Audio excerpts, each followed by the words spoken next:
In this video, I'm going to show you how to make your footer smaller on Wix. So the first thing you need to do is to pull up your Wix website editor.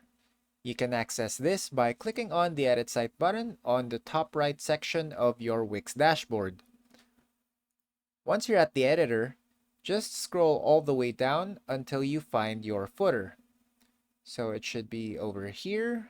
As you can see, the footer is right in this section. Now, we're just going to keep scrolling down until we find this arrow right here. This is actually all it takes to resize our footer. Now, if we click and drag it, we can further enlarge our footer. Or if we drag it upward, it should make the footer smaller and as small as it can get. So this is actually dependent on how much content you have on your footer.